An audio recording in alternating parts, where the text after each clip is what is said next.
ಮುಡಾದಲ್ಲಿ ಭ್ರಷ್ಟಾಚಾರ ಆರೋಪ ವಿಚಾರಕ್ಕೆ ಸಂಬಂಧಿಸಿದಂತೆ ಮುಡಾದಲ್ಲಿ ಭ್ರಷ್ಟಾಚಾರ ಆಗಿರುವುದನ್ನು ಖಂಡಿಸಿ ಪಾದಯಾತ್ರೆ ಮಾಡುವುದಾಗಿ ಬಿಜೆಪಿ ರಾಜ್ಯಾಧ್ಯಕ್ಷ ವಿಜಯೇಂದ್ರ ಹೇಳಿಕೆಗೆ ವಿಜಯಪುರ ಜಿಲ್ಲಾ ಉಸ್ತುವಾರಿ ಸಚಿವ ಎಂಬಿ ಪಾಟೀಲ್ ಟಾಂಗ್ ನೀಡಿದ್ದಾರೆ.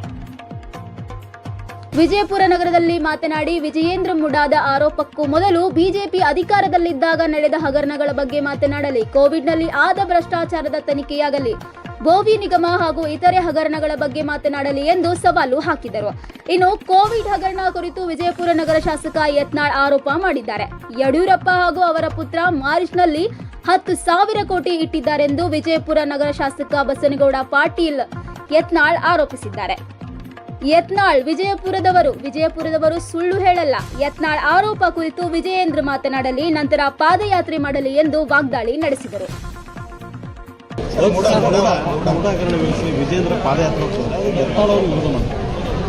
ವಿಜಯೇಂದ್ರ ಅವರು ಪಾದಯಾತ್ರೆ ಮಾಡೋಕ್ಕಿಂತ ಮುಂಚೆ ಅವ್ರು ತಮ್ಮ ಅವಧಿಯಲ್ಲೆಲ್ಲ ಏನೇನಾಗಿರೋ ನೋಡ್ಕೊಳ್ಳಿ. ಇಲ್ಲಿ ಇದ್ರಾಗ ಯಾವುದು ನಿಮ್ಮ 40% ಭ್ರಷ್ಟಾಚಾರ.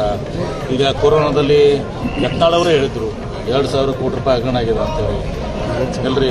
ಆಮೇಲೆ ವಿಜೇಂದ್ರ ಅವರು ಮತ್ತು ಅವರ ತಂದೆಯವರು ಯಡಿಯೂರಪ್ಪನವರು 10,000 ಕೋಟಿ ರೂಪಾಯಿ ಮಾರಿಷಸ್ನಲ್ಲಿ ಇಟ್ಟು ಬಂದಾರ ಅಂತ ಹೇಳಿದ್ರು. ಯಾರು ಹೇಳಿದ್ರು? ಯತ್ನಾಳ್ ಅವರು ಹೇಳಿದ್ರು.